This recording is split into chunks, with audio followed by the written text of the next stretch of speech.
for debtors. Basically, I could start out with a description of the general collection process, which begins with a lawsuit being filed, notice is served to the defendant or the debtor, and it is set for hearing. There's two basic things that can happen. One is the defendant or debtor does not appear for court. Then a default judgment is entered, and the copy of the judgment is mailed to the debtor. That's pretty much the end of it right there. The rest would be post-judgment collection. The other alternative is that the debtor appears at the hearing, and they either agree to judgment being entered, or they contest it. If they contest it, the hearing will go on, and if they lose, a judgment will be entered. Often in that situation where the collector has the debtor in court, they will try to make payment arrangements right then and there. And without any information regarding the debtor's rights or any inquiry into his ability to pay, sometimes they are intimidated into entering into an order to pay, and, well, the agreement to pay, and then it's turned into an order to pay. And that's the end of that proceeding. Now, everything else I'm going to address is post-judgment collection. In the case where the debtor did not show up, the common thing for the creditor to do is find out how they could collect on that judgment. And the most common tool used is called a citation to discover assets. And all it is a paper that requires the debtor to come to court and tell about everything he owns or has, so they can determine what they can take and what they can't take in order to satisfy the judgment. The citation requires that they appear, so that if the hearing is scheduled and it takes place and the debtor is not there, a bench warrant or body attachment can issue, having him arrested and put in jail, and he cannot be released without posting bond, which is, the bond is designed to assure their appearance at the next hearing. But often at the bond hearings that happen subsequent, in my experience, the creditor is given the bond money. It's not in every county, it varies county by county. A lot of times, whether the citation has to be served personally, by like a sheriff giving the debtor notice, or by mail, it varies from county to county. Sometimes all that's required is mail, and a lot of times the debtor is moved or it's not the correct address, and therefore they never get notice, and one day they're driving around and they find out that there's a warrant against them because the police arrest them. Kind of similar to Miss Lindsay's story. The cure to that problem would be to require personal service of process on every citation. And without personal service, make it so that nobody can go to jail. Because the minimum due process would be to require they get notice of the hearing before they're punished for not attending it. The other option is in the case where the debtor did show up and entered into a payment agreement, which was reduced to a payment order. If they miss payments, the creditor is then going to file what's called a rule to show cause, which turns into an order to show cause, which is merely contempt proceedings. And once again, service on that varies from county to county. I service 4 counties. 2 of them require personal service. 2 of them say it could be done by mail. And in over 23 counties, and then generally 65 counties that we cover, the variations are great. So sometimes they're not getting notice of it again, but it has the same effect as a citation hearing, because if you don't appear at that hearing, a bench warrant can issue or a body attachment, and the next thing they know is they're being arrested. And they have to post money to get out of jail. Usually a bond hearing is scheduled shortly thereafter, and at that time is when the court determines where that bond money goes. Some courts do not turn it over to the creditor, but in my experience and my practice, 90% of the time it goes to the creditor, even though the party has shown up for the bond hearing, so his appearance is secured.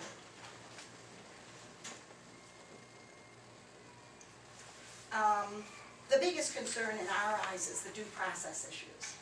Our very form of government requires that for fairness there be due process, and that means you get notice of the hearing, that if you're obligated to do something, it has to be within your ability to do it.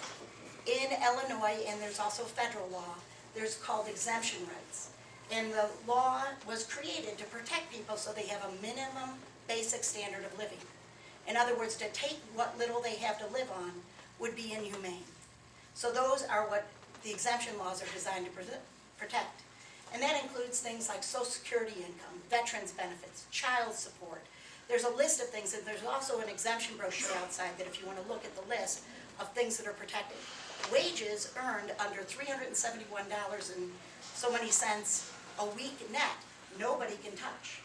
And I suspect many people their attempt on their wages to be garnished, and only when that fails do they try these other approaches, even though they know it's exempt income.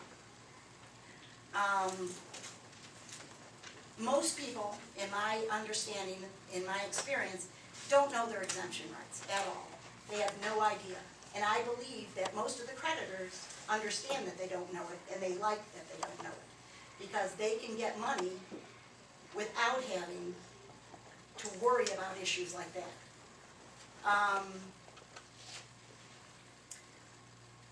In the court process, I think the laws in Illinois were designed, like on the citation notice, it provides an exemption rights notice on it. However, it's in such legalese that the average person cannot understand it. I made it a practice of mine that each person that came into my office for help, I'd ask them, look at this notice, didn't you get this?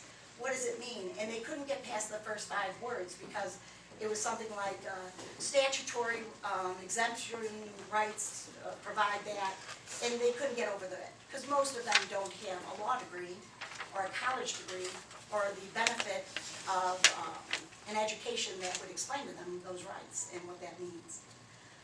Because they don't know it, they don't know to claim their rights. The creditor takes advantage of this, and oftentimes orders to pay are entered, or people are jailed when they were otherwise protected by law that they could not get income. The process is flawed, and I don't think it was intentional on anyone's part, but it does need to be fixed. Procedural safeguards need to be in place to protect these debtors. Too much discretion is on the part of the creditors and the courts. The creditors can decide when they're going to issue a warrant or when they're not, when they're going to have it effectuated or the writ collected on. The courts can decide also when a bench warrant will be issued and when it won't. It's hard for people to anticipate what can happen. In conclusion, I think there's 5 solutions that might eliminate these things. One is to require personal service of process on all citations and rules to show cause, any type of contempt proceeding. And without personal service being found, no warrant be issued. Nobody goes to jail unless they at least have notice of the hearing. Secondly, I think that the exemption notice in the citation should be in plain language. And it should make it clear that if you don't appear, what will happen, and if you do appear, what won't happen to you.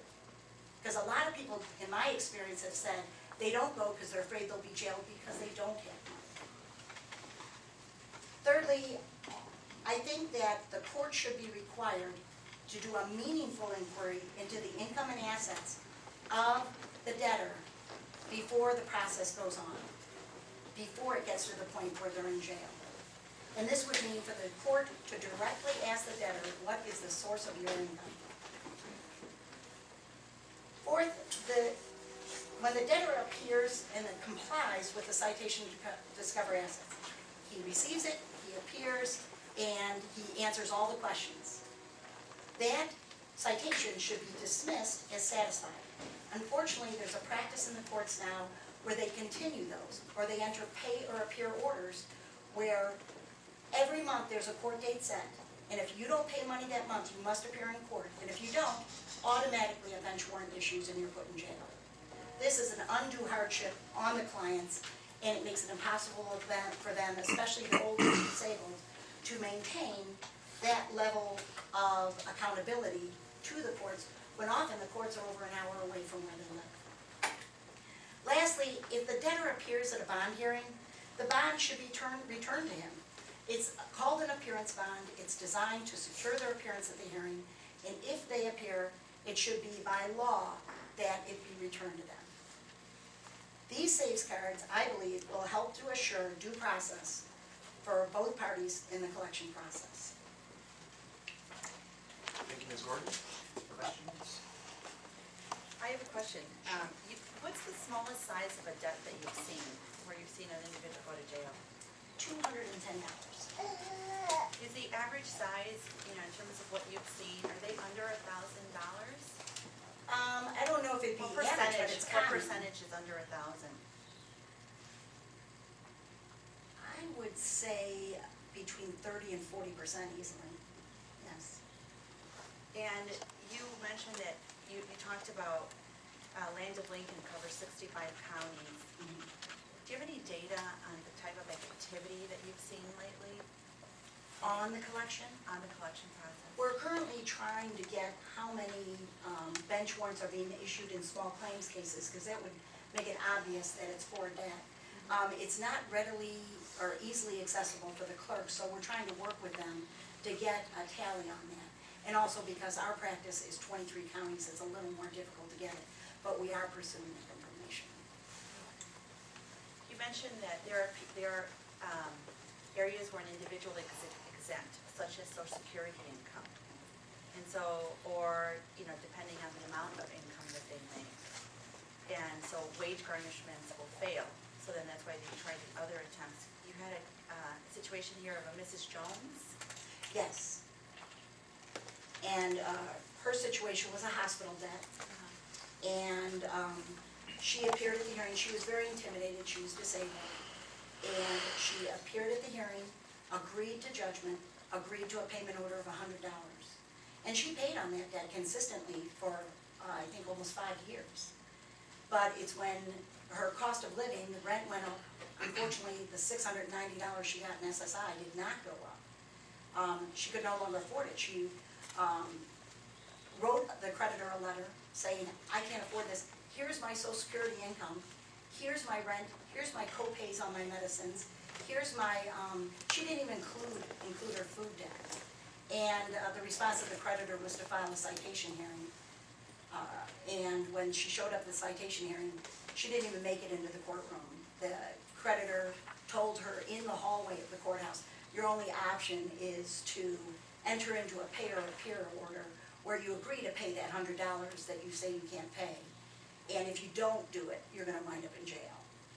And she was totally intimidated, afraid, signed it just so she could get out of there. And of course it failed. She didn't have the money.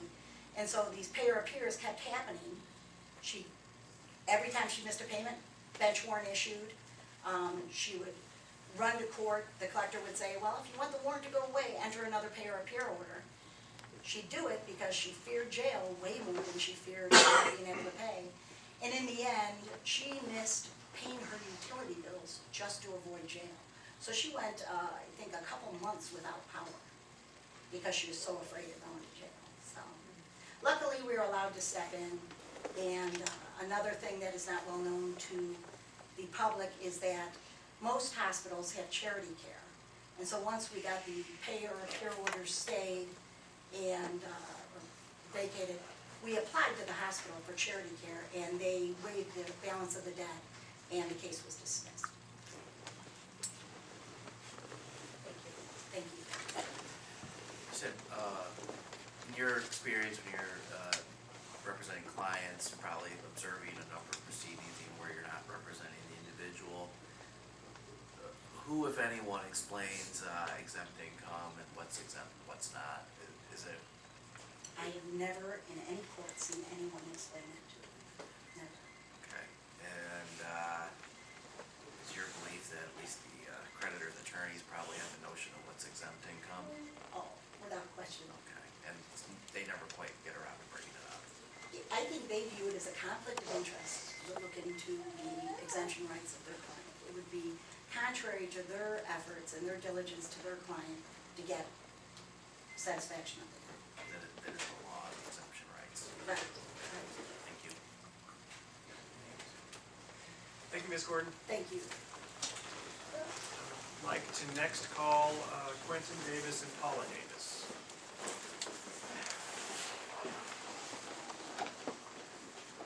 Good afternoon. Just tell us your story. Why are you here today? I'm here because I went on a contract for date on the trailer, and this has been going on about 6 or 7 years, and when I went in, I did agree to pay the guy $100, which I was working at that time. Then when I lost my job, he kept on, telling me, going back to court, and I did, and there's sometimes I missed court because I didn't have a vehicle, I got the dates messed up. He kept on throwing me in jail for $300. The last time I got thrown in jail was $500. Each time I got thrown in jail, I had to borrow the money off my brother-in-law. Or the last two times I had, which my daughter gets this bill because she's got hearing problems, I had to get the extra $300 off my daughter's Social Security, which there again, I had to give up, the bill money to do what I needed to do to keep me out of jail. And I didn't know my exemptions right till I went to Landon Lincoln, and my lawyers explained to me what was going on, and now I'm on insurance. How many times have you been in jail for related to this debt? At least 7 times.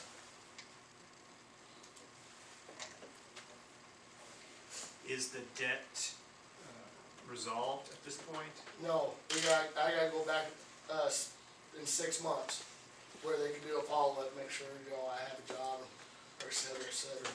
How much is outstanding now? Over $3,000, Yeah, and that's after having put $2,600 towards bail, And where did the bail money go? Do you know? straight to the creditor. creditor.